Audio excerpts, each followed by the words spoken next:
Hi, everyone. Thanks so much for joining us. We'll get started in just a few moments while we let everyone in. Thanks so much again.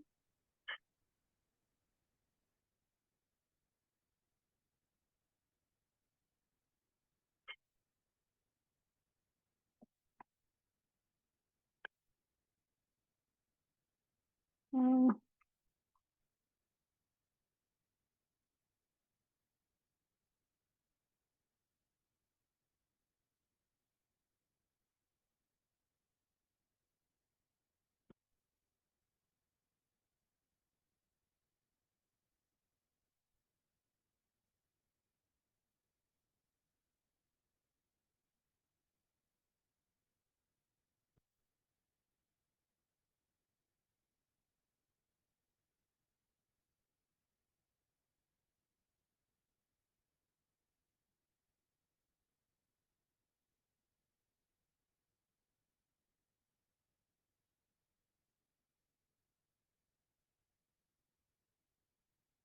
Hi, everyone. Thanks so much for joining us. We'll wait just a few more minutes for everyone to join in.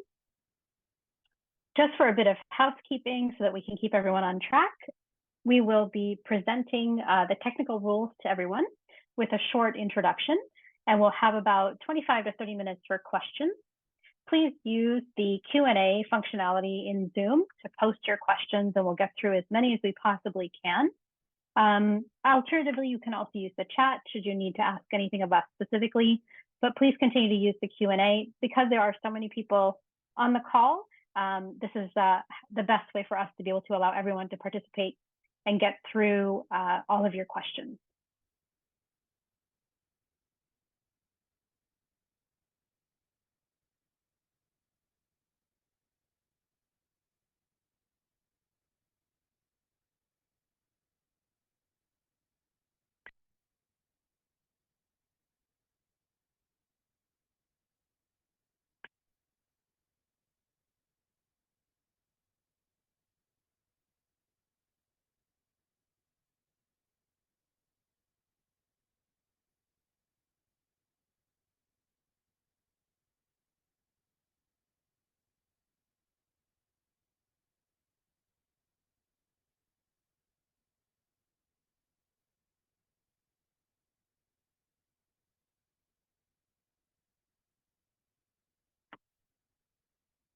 Okay, we'll get started with our short video. Thank you so much for joining us for the GoAERO Technical Rules webinar.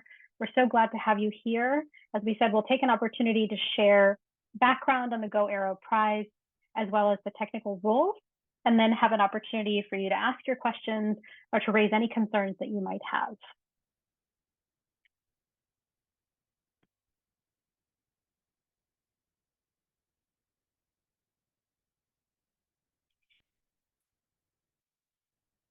Heroes every day. Heroes who look past danger, help people in need. Heroes who step in to be the difference between triumph and tragedy. And heroes who use their mind to create technology that saves lives. We need those heroes. We're launching a new prize competition for a singular mission, saving lives. More than $2 million in total prizes is on the line for the best thinkers, creators, and inventors. Stretch, challenge their minds to change the way we reach people facing disaster, unlocking a new era of friendship. An era that unleashes the power of atomic speed and precision. Alongside NASA and Pratt & Whitney, GoAERO is looking for the brightest, boldest, and bravest innovators to change the way we respond to disaster. This is your chance to make history. Save lives. Join us. Ready? GoAERO.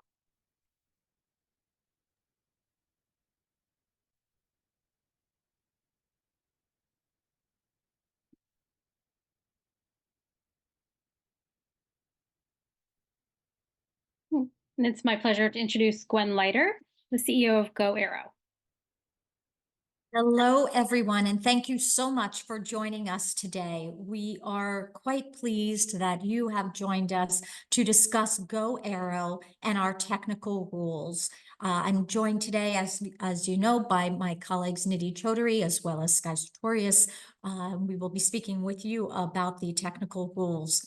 One thing to note, GoAERO is in our 3-month comment period about these rules. So if you have any proposed changes or suggestions, we ask that you contact us by going to our herox.com/GoAERO website, and that you click on the documents page, which will lead you to a comment form. Please let us know your thoughts. We welcome all information. We look forward to this seminar and to learning about the technical rules as they are at the moment. So GoAERO, as we all know, is a 3-year global competition with over $2 million in prizes to build emergency response flyers. And these flyers will rescue people in danger, perform critical missions, and respond to disaster wherever it is found. Our hope is to catalyze the creation of safe and portable, roadable, robust, autonomy-enabled flyers that truly respond to challenges posed by natural disasters, climate change, medical emergencies, and humanitarian crises. As we all know, throughout the world, we have seen certainly increased instances of climate-related natural disasters, as well as humanitarian crises. And everyone in our lives has certainly experienced medical emergencies. We can say that in the US alone, right now, there are 4.5 million people who live in ambulance deserts.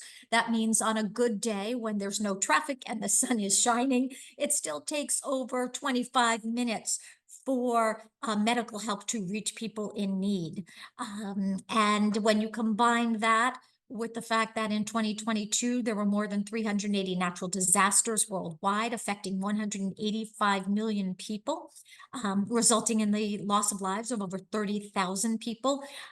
Now is the time. The world absolutely needs these emergency response flyers. And so we are very enthused and frankly passionate about having GoAERO usher in a new age of emergency response. For those of you who don't know, GoAERO, the aero part stands for Aerial Emergency Response Operations.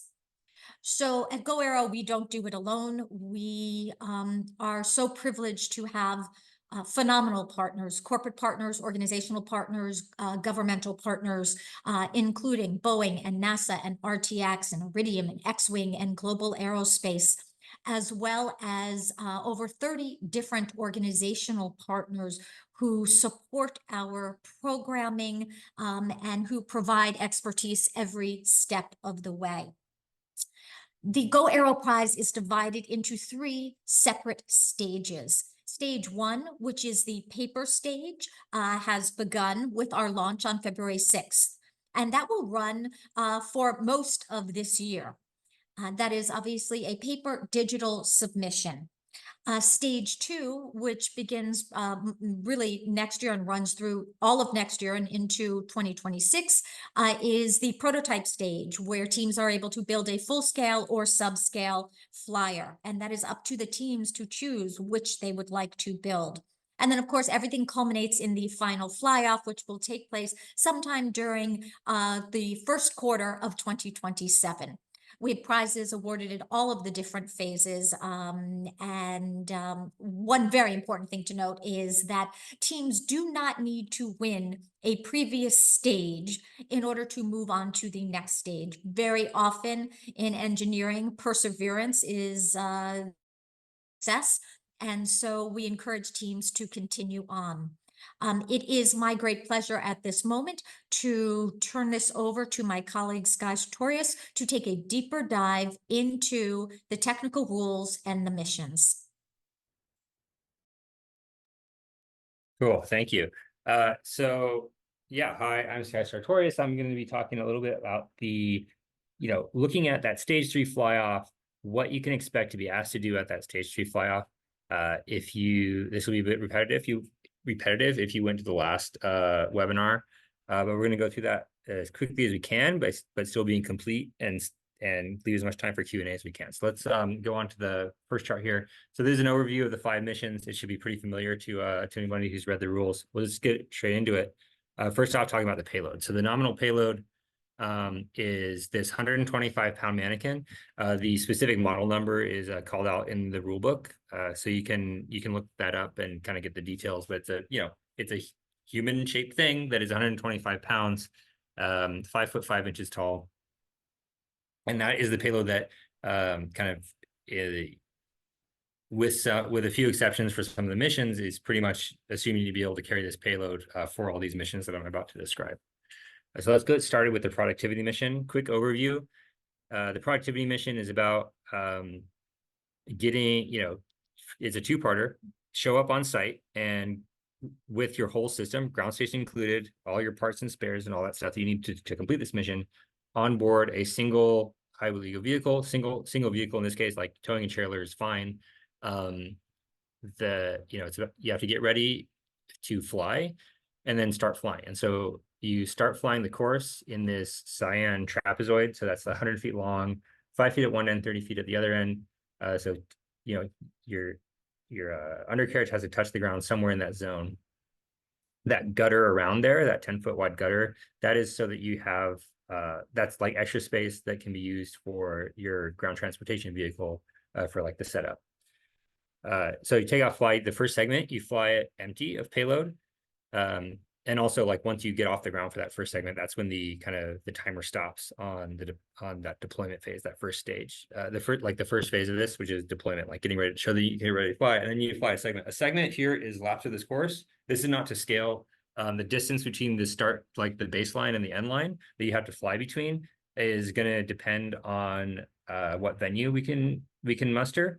It could be a mile apart and you just do an out and back, or they might be closer together and you have to do a couple of laps. Nominally, we're aiming for a couple miles of air distance for this. So that's just what you should keep in mind when designing and sizing for it. And then so you do a segment, come back, load payload, do the segment, come back, unload payload, come back. And then for this one, it could be the Alex payload and or a combination of Alex and 40-pound sandbags and 6 foot lengths of number 5 rebar. Next mission is the adversity mission. So you start off in the base. So the base is this operation zone, or OZ. It's just like simple flat piece of pavement. So that's where you have to start and end. But in between that, in any order you choose, you can go and fly, hit up these other OZs, and they have different difficulties as described here. There's sand, slope, wind and rain, basically. So you have to touch down, and touching down means like you can land and like power off and like let the weight rest there. And like for the flood, that could mean this just touching the surface of the water and hovering, or you can kind of land all the way down and touch the bottom of the pool. Up to you. We just have to be touching that for 2 contiguous minutes, and then go to another one that you haven't visited yet and do it for all 4, and then come back to the base and land. And that is time. So in this case, it's fastest wins. And the productivity mission, it's about who moves the most payload normalized by your whole system weight. Let's talk about the maneuvering mission. Next one. So this is the course layout dimensions are described in the rulebook. So we'll get in the rulebook really soon here. But it's basically kind of an obstacle course. You have to fly it twice forwards, twice backwards, twice with the Alex payload, and twice without. And so it's kind of just described visually here. The obstacles, we'll talk about that when we go into the rulebook. The next mission is the precision mission. So these are 4 precision tasks. It's basically like you take off and land from the base, which is the same where those touch pads are. There's like 4 spots that are kind of aligned along the center line of that zone. You have to go touch. You can do that at the beginning, the middle, the end of the mission, but in between, you got to go toss the weight through the 6-foot aperture, push the button, 5-inch diameter button, hold it down for 20 seconds, and pop a couple balloons in the pool. And that's also timed. And then finally, there's the adaptation mission. So and that's basically like there's a course that the configuration of the course isn't known until the starting gun goes off. And then you have to like figure out what the course is and go fly that course and then cross the finish line. And that's timed as well. So I'm going to start screen sharing now. And what I'd like you guys to do is follow along. Hopefully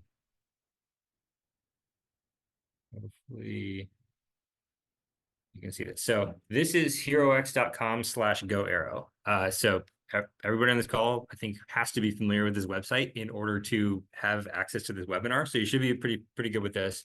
I recommend just doing kind of a quick Control F sort of thing to find rulebook. And I think the second hit down is going to give you the fly off rulebook. And so that looks like this PDF document. So if you want to follow along with what's going on, it's kind of 3 sections. So the first is kind of the scoring section, how the points allocated. There are 5 missions and there are points that can be earned based on your performance of those missions. We're going to go over that at the end. And then the second section describes the missions. And then the third section is kind of all the other little bits of fine print. So we'll go through the missions. Each mission is, as I described before, where it starts with like the name of the mission, kind of a quick summary of like what you're expected to do, pretty like basic stuff, but then a description of the operation zones that are relevant to that mission, and then the mission profile. So this is the tasks you need to do in the order. And in this case, because it's the productivity mission, it has the 2 different phases, right? It has a deployment phase and the flight phase, as we described. And there is kind of an order that things will happen that will include driving to this place and having your whole system be weighed, and then also being weighed after, so an accurate weight of the entire system can be determined, because that determines your score. And then description of the flight phase, and then each mission is described with some sub bullets of like fine print relevant to just to that mission. So like detailed descriptions of the payloads for this productivity mission, limitations on the payload handler. So this is your pit crew. Pit crew for this mission is like call them payload handlers, but they're also allowed to do things like refueling the aircraft, swapping batteries, anything else that needs to be done to keep going for that full 90 minutes that this mission requires. So like and then the other thing, and then any visuals. And then the scoring is the other important part to talk about in the rules document. So each mission talks about scoring. They're each going to have what do you have to do to get full completion, right? So in this case, it's a minimum amount of payload. And then also for each mission, there's partial completion criteria. So the partial completion criteria for this mission is pretty simple, but for others, it's generally like either a known capability they're not able to do, or it allows for trying to do everything, but maybe making one mistake, but still being able to get partial credit for that mission.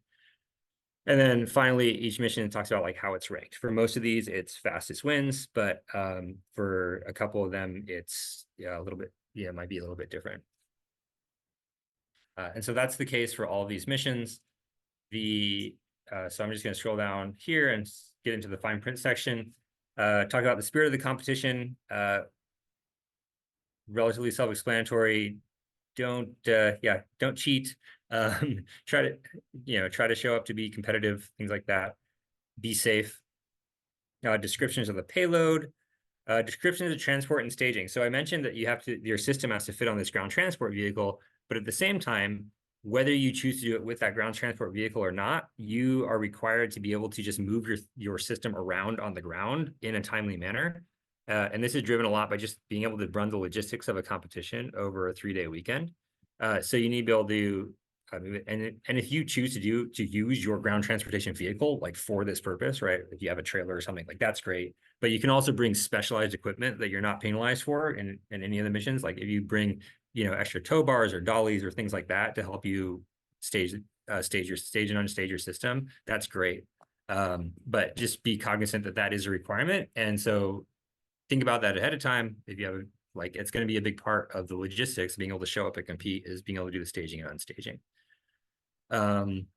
safing the vehicle as well. So understanding that this is because of the number of competitors and the number of things you have to do over the course of the fly off. There's going to be a lot of operations in parallel, which means that your system, being able to be able to clearly say, hey, our system is not going to start up a rotor or something like that unexpectedly, or start transmitting on some frequency that somebody who's flying right now is going to be using. That's going to be a requirement as well. So you need to be able to think about that. Your means of doing so is not dictated, right? It's not mandated how do you do that, but it's something but just keep in mind. There's a section on penalties. So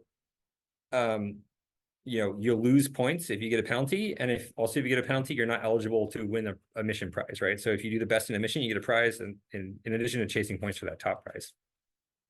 But if you get a penalty, sorry, you're out of the running for that mission prize, but you can still get some points because the penalties just come in the form of like points reductions.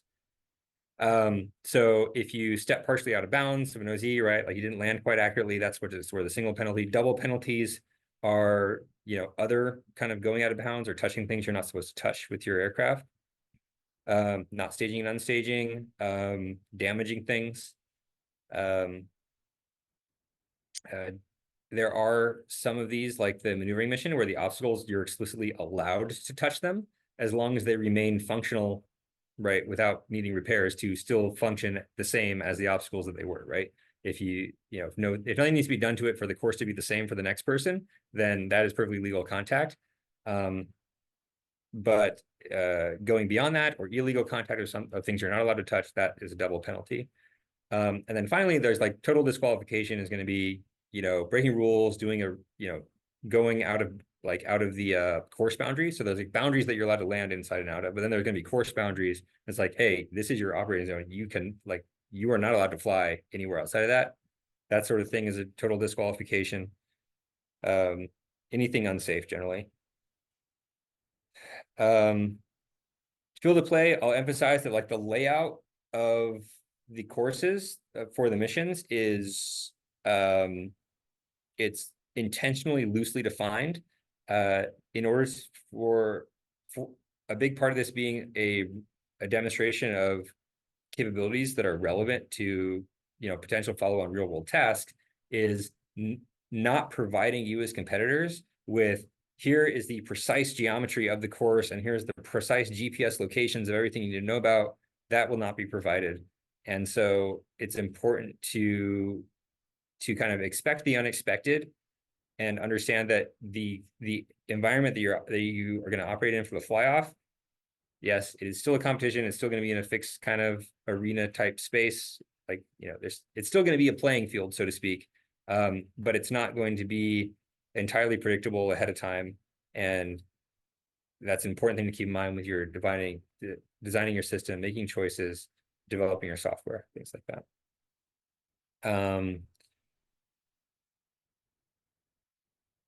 Let's see, operating crew. These are, in case that wasn't clear, these are uncrewed vehicles. That's the whole point of the ALEX payload, is that so that you don't have to have a human, any sort of real human occupant on board.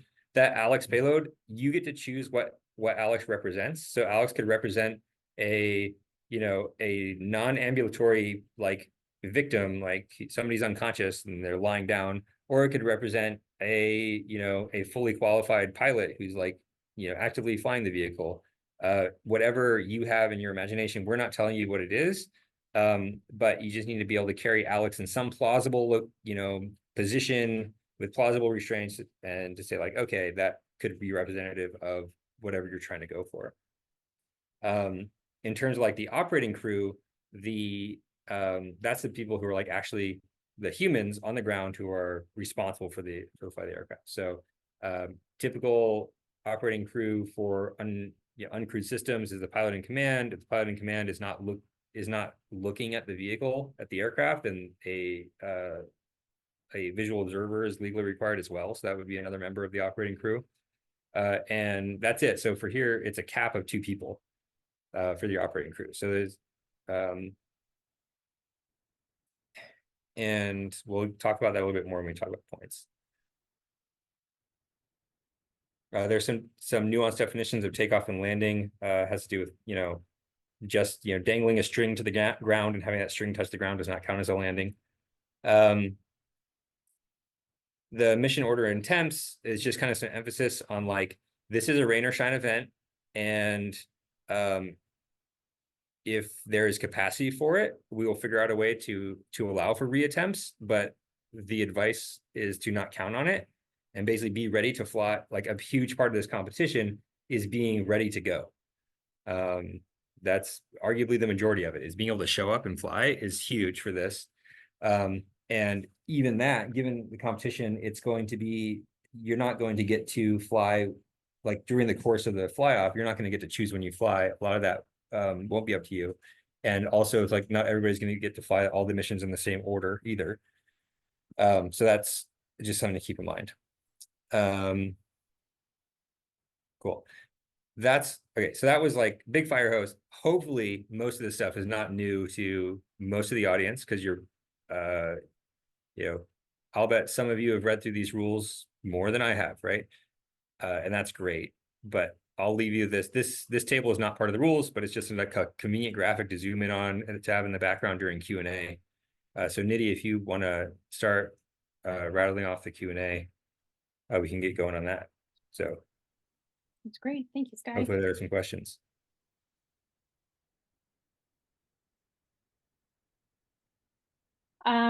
This is a rather long question, so I'll go through it slowly. For the productivity mission, how long is the mission timer? As you say, as in say you finish setup before the 30 minutes of the deployment timer, does the deployment timer minute carry over to the mission timer? Is that 30-minute deployment timer within the 90-minute mission timer, or is the mission timer 90-minute exactly, as in the total time would be the 30-minute plus the 90-minute? So yeah, so we're talking about this productivity mission. So what's being discussed here is that there's a deployment timer, and the deployment timer, like, clock starts when you show up, right? When you basically, when one of the wheels touches touches one of these lines, basically that's when it starts. And from that time, the timer is going until your vehicle lifts off the ground. So until you're flying. And there are bonus points available for that time being less than 2 or less than 3. I think, what we have it, less than 2 minutes or less than 5 minutes. Actually, I should go back and talk about the CA watch to answer this question. But the okay, and then, but once you start flying, it's only once you lift off that the mission timer starts. So that's this here. So in general, so if you're capable of getting your vehicle set up in 30 minutes or less and flying, then then essentially, like, you have 90 minutes to do your flying, right? The mission timer, you get to start flying. It goes for 90 minutes, however much work you can get done in that 90 minutes. If, however, you take forever to set up your vehicle and you take more than 30 minutes, once you cross that 30-minute mark, that starts eating into your mission timer time. So whatever you go on above 30 minutes, like, that mission timer is going. And so if you take 35 minutes to set up and start flying, that means you only have 85 minutes left over to get whatever you need to get done in the productivity mission done. So that's so it's like, that makes it so that being able to set up and fly in 30 minutes is a requirement, but it is a soft requirement in the sense that if you can't do it, the penalty is not total utter failure. It is simply you have less time to go do the flying portion at that point. So that should answer that question. And then, like, what I forgot was to talk about the points. So if you're going for the top prize, it's about chasing points. And so this is the points table in summary.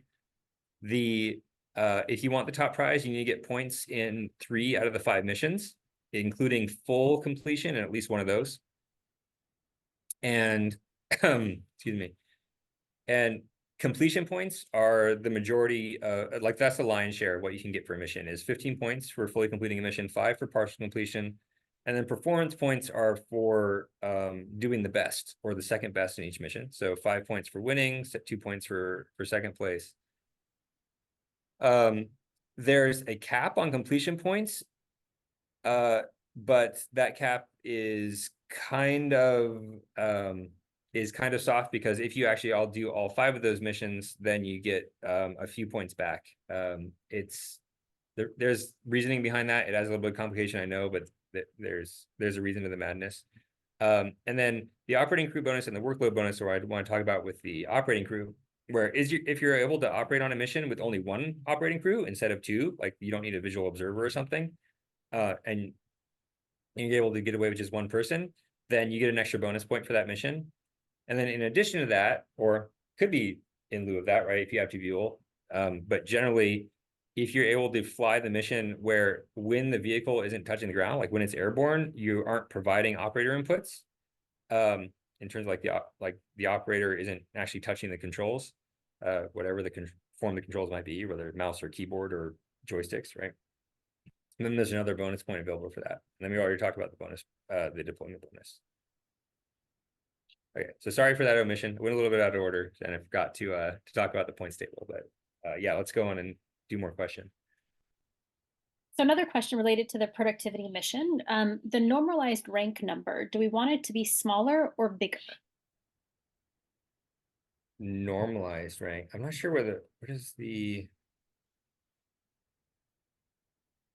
I think this may be, I'm not sure the word normalized shows up in the rule book, does it? Not that I recall. So if the Yeah, I'm not sure what that's referring to. Yeah, if the person asking the But you question want a high rank. If you're highly ranked, that means that the number for your rank is low, right? If you're ranked number 1, then that's the lowest number you can have. So yeah, the way the English language at least talks about rank is a bit weird. Yeah. So, but yeah, you want, let's see. Yeah, you want to be at the top of the rankings, let's say. For the maneuvering mission, will we get measurements on how far obstacles are spread out? So measurements are included, but they're intentionally not precise, right? So that's described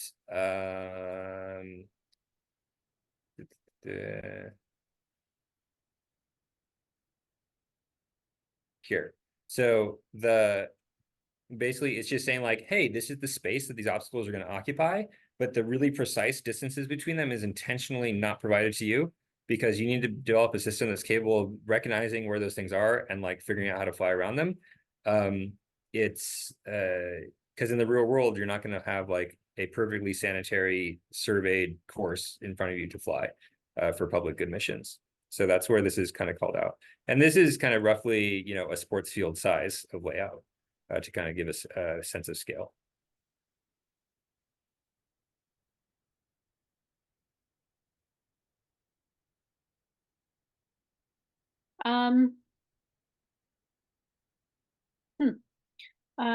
Isn't range endurance important in a rescue mission? Why is there no endurance range component of the competition?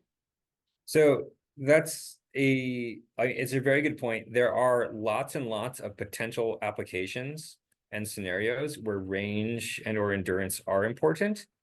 However, there are also lots and lots of scenarios where they aren't that important. So especially since these vehicles, they have to be able to fit on a truck or a trailer. Being able to ferry things like only a couple of miles, as represented by that productivity mission, is like that can have some utility in some cases. But making things be long range and high endurance is an added requirement that just makes it that makes a lot of vehicle architectures and energy sources very, very difficult. And the goal of GoAERO is not to be difficult to participate, just to be difficult to win because you have a lot of other participants who are competitive. But GoAERO is intentionally trying not to be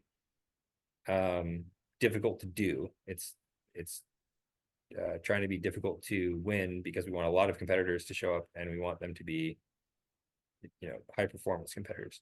So the only place where it really shows up a lot is going to be in this productivity mission. But refueling or battery swaps or whatever it may be, recharging is allowed.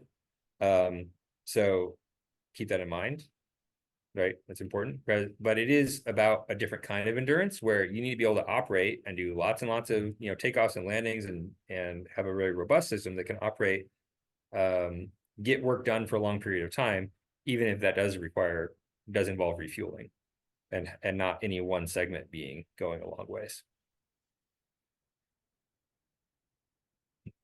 Should the device perform the missions autonomously? So that's a choice left up to the teams. Obviously, when we're talking about the point table, there are bonus points available and like points incentives to do things without a lot of real-time operator input. But it's not a hard requirement. So that is an engineering development choice that teams have to make for themselves of what they want their high-level control scheme to be. From the full spectrum of, person flying the thing remote control, heads up, all the way through to the thing completely flying itself and making pretty much all of its own decisions.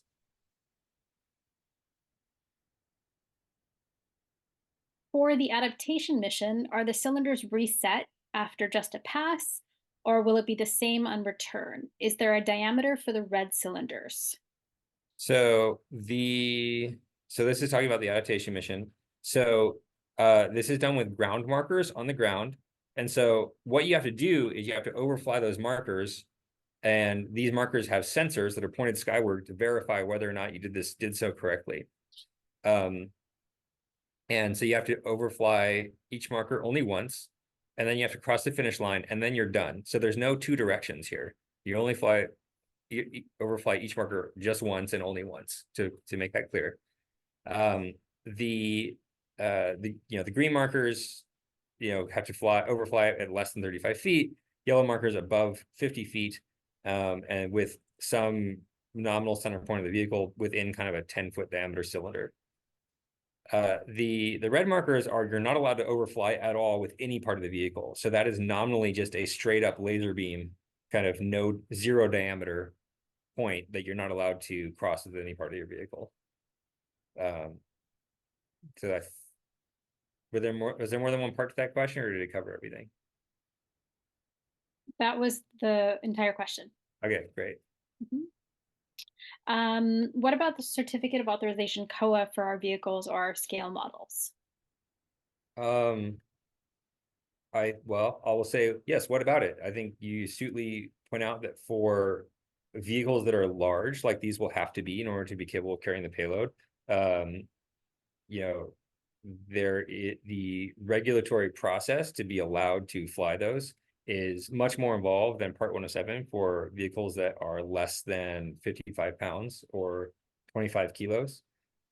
We didn't really talk about stage 1 and stage 2 much, but for stage 2, you need to build a prototype vehicle, and that prototype needs to be of some minimum scale. But that minimum scale is set up such that your payload weight that you need to be able to carry for that on that kind of, hey, we proved that we have a prototype flight, is only a little over 5 pounds.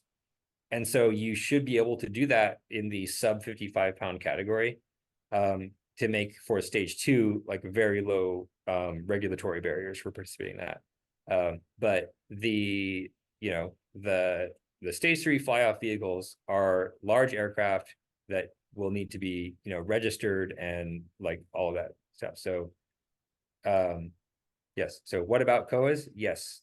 I think the most important thing, I guess, the short answer to that is that a huge part of what GoAERO is doing is going to be having people who aren't me give other webinars about how to navigate that space and to help you as much as possible navigate it, so that you know what to do. And so that doesn't, we don't want that to be a barrier for folks. And so that's a big part of what GoAERO is doing in terms of providing the support to make it as easy as possible for you to navigate that space.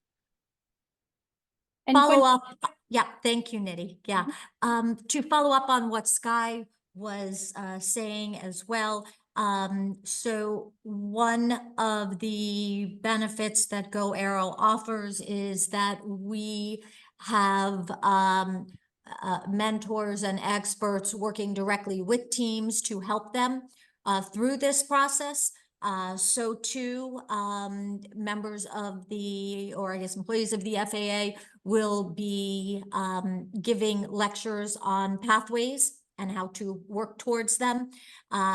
And as well, we will provide guidance through documents, and some actually are already located on the document section of the website. So between our one-on-one work with teams through our expert mentors, plus the webinars and documents provided, there is a great amount of assistance to make sure that teams are not forced to handle this themselves, and that they actually have the knowledge and the process and the help to get where they need to in order to be able to fly. So Gwen, along those lines, the follow-up question is, are there any plans to recommend certain FAA certification pathways to the teams? Yeah. So part of that will be addressed in upcoming webinars that we have with the FAAs, and upcoming documents that will be given out discussing the pathways available to teams as they are right now, without any rule changes or anything like that. And so that is part of our GoAERO programming available to all teams. So we have a couple of sort of stage 1, stage 2 related questions. If you're not able to enter the stage 1 deadline in time, are you still able to enter stage 2 and stage 3? Absolutely. As Gwen mentioned, the stages are not they're not gates, as in you can enter stage 1, then you can enter stage 3. You can enter stage 2 or stage 3, or you can just enter stage 3 and come to the final fly-off once you've passed the requirements in order to participate. Will you still need to enter the digital package when entering stage 2? It is important that you review all of the submission requirements for stage 2. Yes, you are required to submit a digital package describing again what you will or are building, and then you need to provide proof of your subscale or full-scale prototype. Sky, anything to add there? On the stage 2 question, Correct.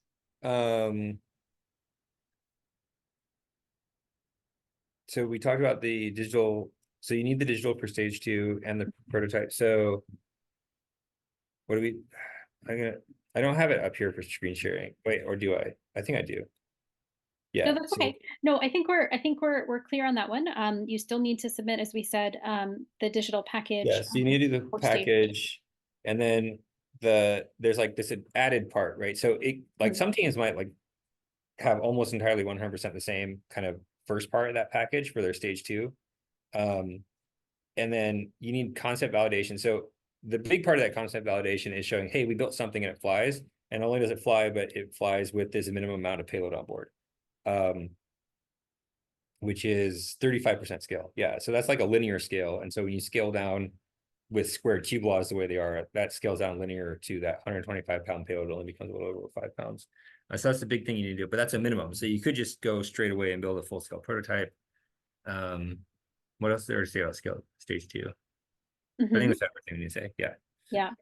And just keep in mind, we do want everyone to understand, however, is that the benefits of GoAERO are available throughout the course of the competition, through all 3 stages. So at whatever point you choose to enter the competition, all of those benefits, the master lectures, the partnerships, the in-kind support, all of that will be available. So that being said, given all of that, that you will be offered through the course of the competition, we do encourage you to participate from the beginning, so that you have an opportunity to participate in all of the learning and take advantage of all of the opportunities that are being offered through the programming.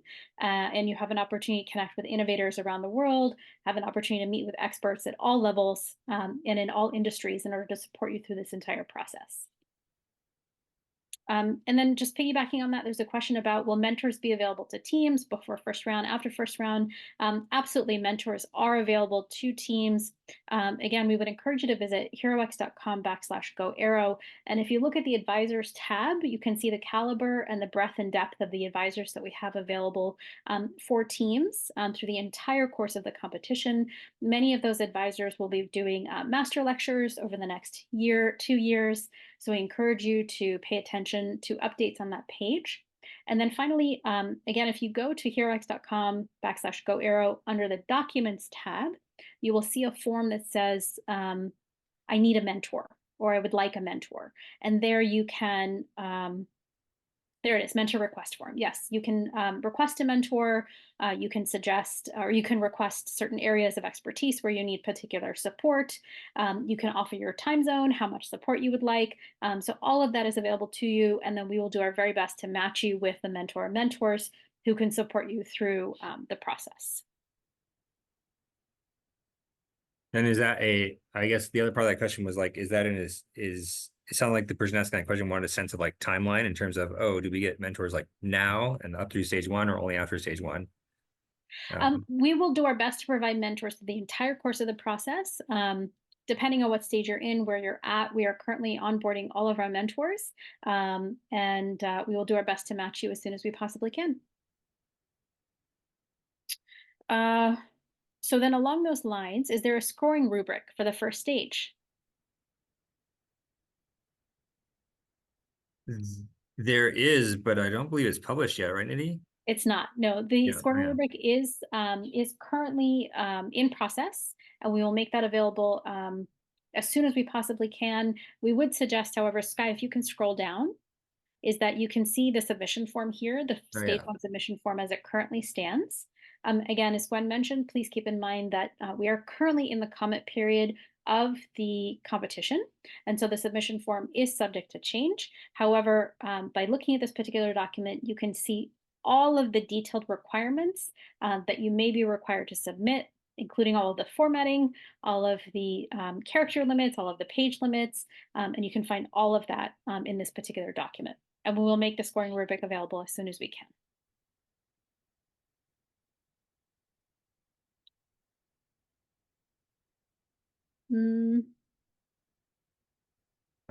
Maybe also worth mentioning that like the scoring rubric, like the top level rubric is touched on here in terms of like a rough breakdown of where the focus is. Correct. So, high level technical approach, like, does it seem plausible? Does it seem like your team has what it takes to actually get to the fly off and compete, right? Because there's a lot of resources and things required to do that. Can you, is your thing going to do well? And then like other things, there are points in there for clarity, like make it so that the judges aren't distracted and can just get the, give you full points for clarity so that they can focus on scoring you on these other categories, basically. So that's kind of high level. That rubric is there, published online, but the detailed one will get published some months before, at least many months before the deadline for the stage 1. Can I include build prototypes and proof of concepts for stage 1? Software, hardware, scaled prototypes, and is a visual rendering of the full-scale aircraft required? So would it be worthwhile to bring up that submission form? I don't know. It's probably gonna take too much time, but it's maybe interesting. Actually, I might not be able to access it from this. No, this is drive hosted, so actually won't be PDF though. You might be able to open it. It's a PDF. No, it's gonna be blocked. Oh, okay. Yeah. So that's okay. All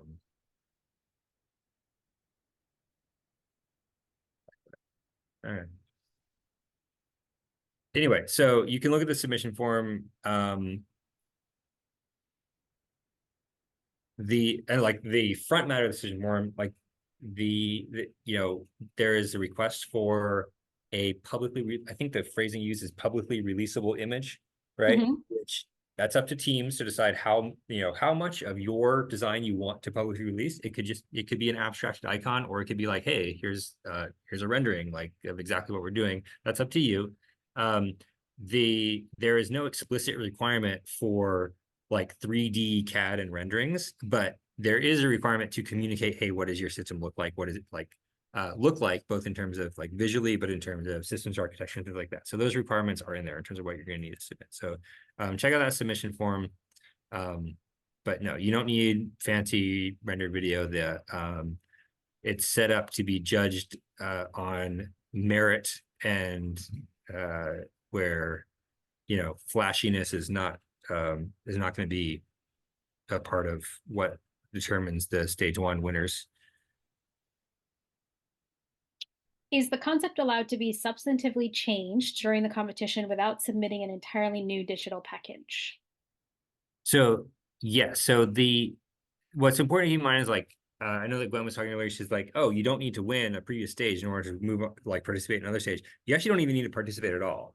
You can think of it as like, you know, in that sense, the stages are completely decoupled from each other. So if your stage 2 submission looks completely different from your stage 1 submission, no big deal. And if you bring something completely different to the fly off, that's also totally fine, because it's, you know, there could be massive iterations and pivots in between, no big deal.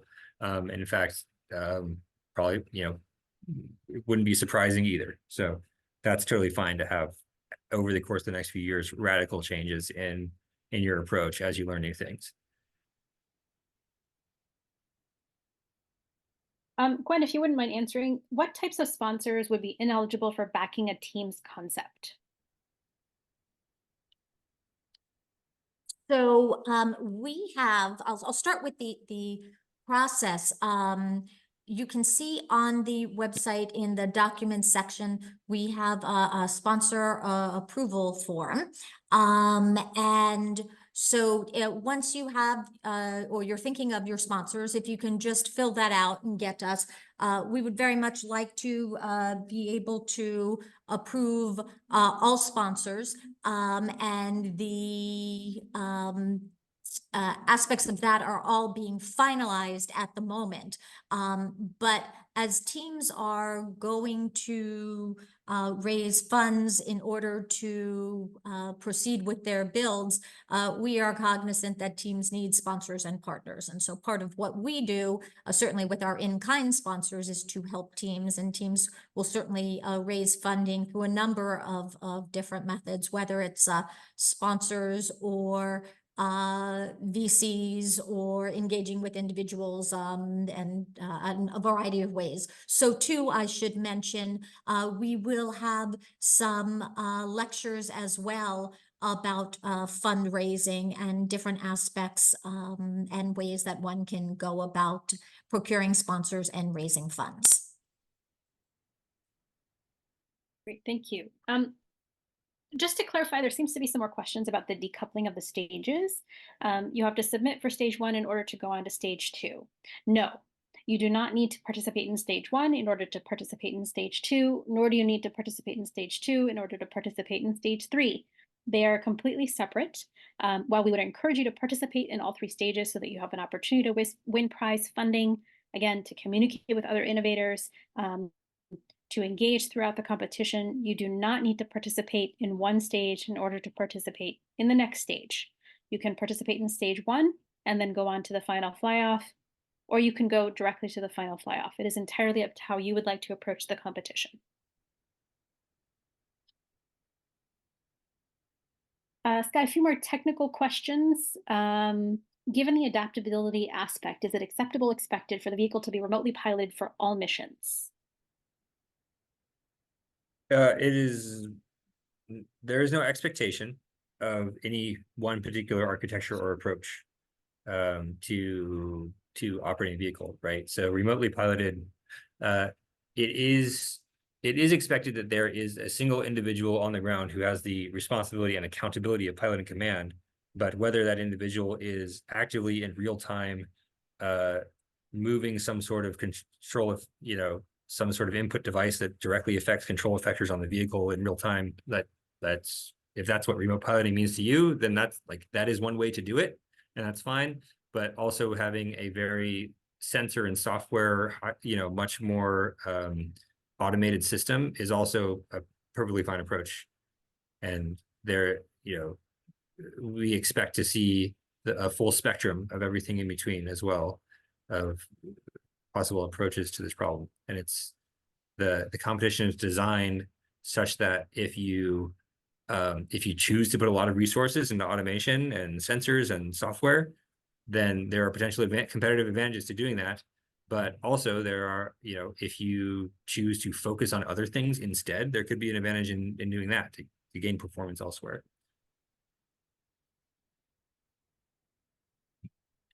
If you don't have line of sight on a given mission, can you have a separate scout aircraft that provides information to guide the main aircraft?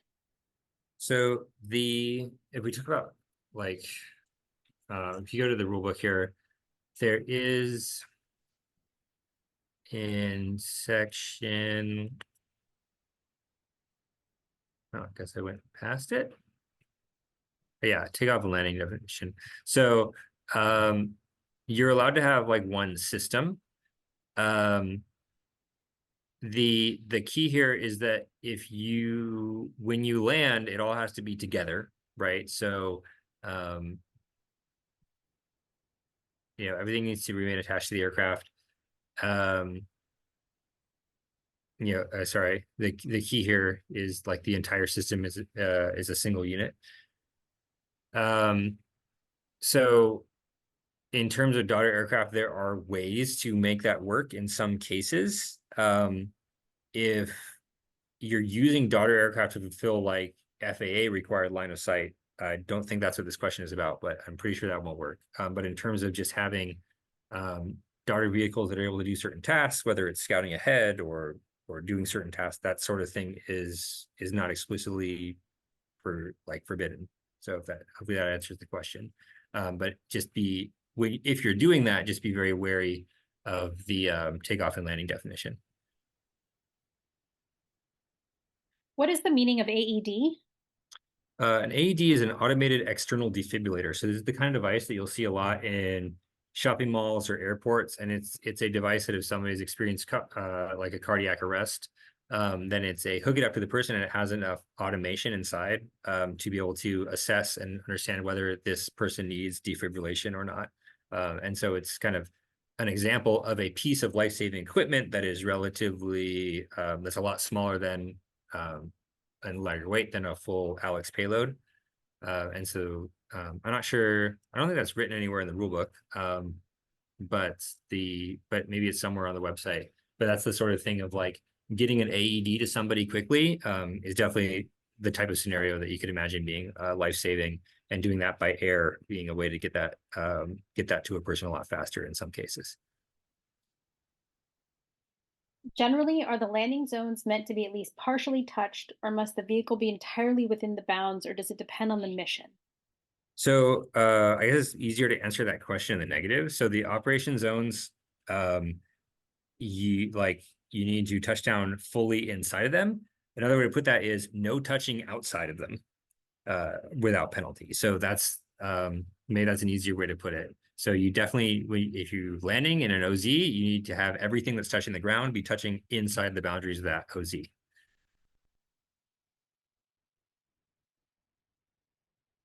Will there be a published list of safety enhancements that need to be complied with? Published list of safety enhancements that need to be complied with. Enhancements. So the phrasing of that question, I'm not sure how to parse it, because enhancements is weird. A list. So yeah, if a list implies that you can check off all those things and therefore you have a safe system, which is usually not how these things work. Right. It's not like, oh, I did this, this, and this, and therefore it's safe. Safety is as much like an attitude as process and checklists and things like that. And then enhancements, maybe the question may more meant like features or capabilities, right? So but in general, it is up to the teams to figure out, given the constraints of the competition, how to operate safely. And a big part of that is not putting like people at risk, not doing range excursions, right? If you're given certain boundaries to operate within, something like being able to convince the event organizers, and when I say that, that could mean GoAERO, but also the people hosting the venue where it's happening, that you're not going to have a range excursion, and those requirements are going to depend on what that venue is, and who the hosts are. So yeah, what else can I say? And then the architectures of your system of understanding like how a lot of that is going to be up to you to determine what doing your functional hazard analyses and your fault trees and all of those things that are good things to do and are going to make sense for some of your subsystems, not for others. That's all going to be an engineering judgment, and your system design and implementation, as well as your procedures around that, and your operating limitations, that's going to be determined by you, the teams, because the ultimate safety responsibility is on you, because you're the people building these vehicles and you're the people operating them and flying them at this competition. So hopefully somewhere in there that answered what the person asking the question was going for. Yeah, and just to be clear, it's important that you read the competition parameters in full. And under team safety responsibility, we do state that teams are solely responsible for the safe operation of their vehicles. This includes the safety of the operator, the vehicle, and any object or person on the ground. So it is entirely up to you to identify all risks, mitigate them to the maximum extent, and determine any residual risk. So we do put the onus on you to ensure that you're operating safely and that you are taking all actions in order to ensure that. We're getting close to time here, so we'll take one or two last questions. Will every team who submits and qualifies for stage 3 be allowed to compete, or is the final fly-off team members capped? So I think that one of the key phrases there is like qualifying. So one thing we didn't really talk about is what it takes to qualify for the event. I think it's written up over here. So somewhere down here, but so you have to like what's written here on the website right now is a minimum of showing that like you have a vehicle that can take off with a payload, fly, and then come back and land, right? That's the bare minimum. But as it is stated here, registration may be capped. Now that said, it is not the plan to cap registration, but it is that has to be there because there are certain things that like mathematically it's not possible. It's not going to be possible to accommodate 500 teams who all are going to want to show up and fly 5 missions each over the course of a 3-day weekend. That's just not not possible. So that's just why that's in there. It's not planned or expected that GoAERO is going to have to cap it, but it is a mathematical possibility. Is just all I say, but it's not necessarily planning to do so or expecting to have to do so. But it is one small incentive to maybe not wait till the last minute to show that you are ready to show up to the competition.